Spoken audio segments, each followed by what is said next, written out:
Kain po tayo ng KFC. KFC to. Kain po tayo.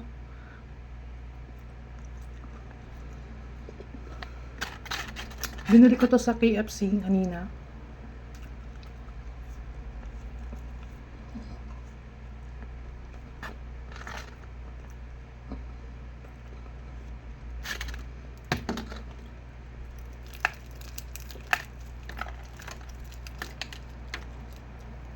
Sabi na, pag nag-crave ako ng manok, 1 week akong kakain ng manok eh. Pero pag hindi na ako nag-crave ng manok, 1 week na naman ako kakain ng karne.